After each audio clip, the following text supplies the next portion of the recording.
Hi friends, welcome back to our channel. ఇవాల్టి recipe వచ్చేసి Rayalaseema special పులగం చట్నీ పచ్చి పులుసు. టేస్ట్ అయితే చాలా బాగుంటుందండి. నేను ఎక్కువగా సాటర్డేస్ చేస్తూ ఉంటాను. మరి ఆలస్యం చేయకుండా ఎలా ప్రిపేర్ చేసుకోవాలో చూసేద్దాము. ముందుగా ఒక రైస్ కుక్కర్ గిన్నె తీసుకున్నానండి. ఇందులో 1.5 కప్పు దాకా రైస్ తీసుకున్నాను. 1/2 కప్పు పెసరపప్పు తీసుకున్నాను. చూడండి, ఈ రైస్ని బాగా వాష్ చేసుకోవాలి. ఒక 2 సార్లు శుభ్రంగా కడుగుదాము. చూడండి, ఈ విధంగా 2 సార్లు వాటర్ వంపేసి నీట్గా వాష్ చేసుకున్న తర్వాత ఇప్పుడు ఇందులో 1 కప్పు రైస్కి 2 కప్పులన్నర వాటర్ వేసుకోవాలి. 2.5 గ్లాస్ వాటర్ వేసుకుంటున్నాను. రైస్ క్వాంటిటీని బట్టి కూడా వాటర్ యాడ్ చేసుకోవాలి. ఇక్కడ నేను 2 కప్పుల రైస్కి 5 కప్పుల వాటర్ యాడ్ చేసుకున్నాను. ఇందులోనే తగినంత సాల్ట్, అలాగే కొద్దిగా పసుపు వేసుకుంటున్నాను. కొద్దిగా జీలకర్ర కూడా వేసుకుందాము. నేను ఇక్కడ మసాలా పులగం చేస్తున్నాను. అలాగే కొద్దిగా కరివేపాకు, ఒక 5 చిన్న పచ్చిమిర్చి కూడా కట్ చేసి వేసుకుంటున్నాను. అలాగే ఇందులో కొద్దిగా 1 స్పూన్ నూనె కూడా వేసుకుందాము. చూడండి, ఈ విధంగా ఆయిల్ వేసుకొని ఒకసారి మూత పెట్టి రైస్ కుక్కర్లో పెట్టేసుకోవాలి.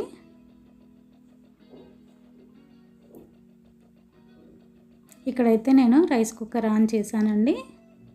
ఇప్పుడు చట్నీ ఎలా ప్రిపేర్ చేసుకోవాలో చూసేద్దాము. స్టవ్ మీద ప్యాన్ పెట్టుకున్నాను. ముందుగానే ప్యాన్ హీట్ అయిన తర్వాత ఇలా 1 కప్పు పల్లీలు వేసుకొని వేయించుకోవాలి.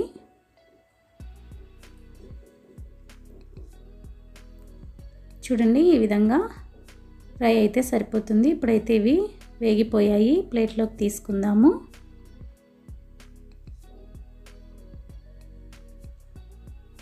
ఇవి కాస్త చల్లారిన తర్వాత పొట్టు తీసుకుందాం. ఈలోపు పచ్చిమిర్చి, అలాగే 2 టమాటాలు, 2 ఆనియన్స్ కట్ చేసుకొని పెట్టుకుంటున్నాను. పచ్చిమిర్చి అయితే ఒక 15 నుంచి 20 తీసుకున్నాను. అదే స్టవ్ మీద మరో ప్యాన్ పెట్టుకొని 1 స్పూన్ ఆయిల్ వేసుకుంటున్నాను. ఆయిల్ హీట్ అయిన తర్వాత ఇందులో పచ్చిమిర్చి, అలాగే ఆనియన్స్ కట్ చేసి వేసుకోవాలి. ఇవి కాస్త ఫ్రై అయిన తర్వాత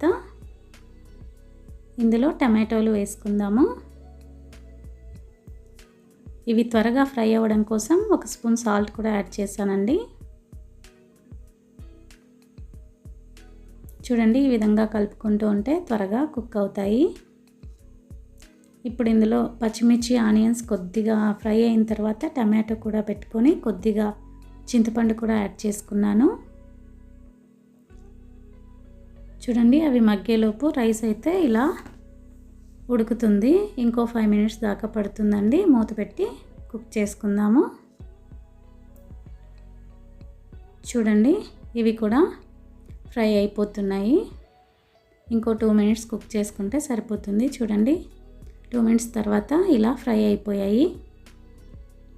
ఇప్పుడైతే స్టవ్ ఆఫ్ చేసుకొని వీటిని కూడా చల్లారనిద్దాం. చూడండి, ముందుగా వేయించుకున్న పల్లీలు ఉన్నాయి కదా, వీటికి పొట్టు తీసి మిక్సీ జార్లో వేసుకొని పౌడర్ చేసుకుందాము. మరీ మెత్తగా పౌడర్ చేసుకోవాల్సిన అవసరం లేదు. చూడండి, ఈ విధంగా ఉంటే సరిపోతుంది.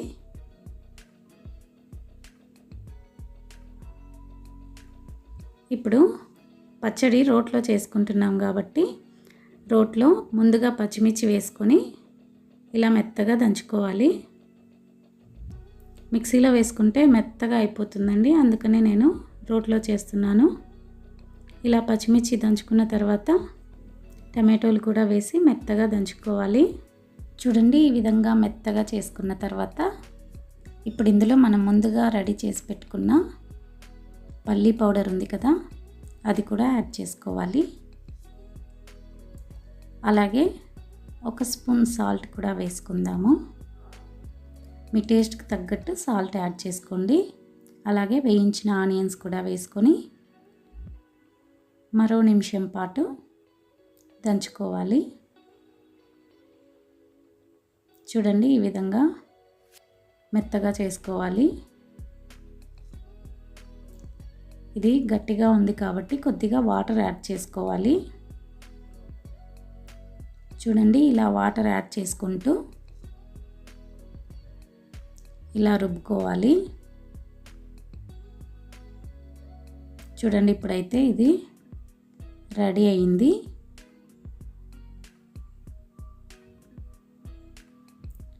ఒకసారి సాల్ట్ చెక్ చేసుకోండి, తక్కువైతే యాడ్ చేసుకోండి. ఇప్పుడు దీన్ని మనం ఒక గిన్నెలోకి తీసుకుందాము.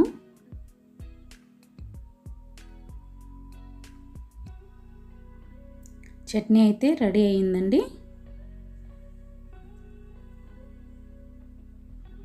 వేడి వేడి పులగంలోకి ఈ చట్నీ చాలా బాగుంటుందండి. దోశలకు కూడా చాలా బాగుంటుంది. మీరు కూడా ఒకసారి ట్రై చేయండి. ఇప్పుడైతే రైస్ కూడా రెడీ అయిందండి. వేడి వేడిగా సర్వ్ చేసుకుందాము. పులగము వేడిగా ఉన్నప్పుడు తింటేనే చాలా బాగుంటుందండి. ఇక్కడ నేను ప్లేట్లోకి పులగము, అలాగే చట్నీ,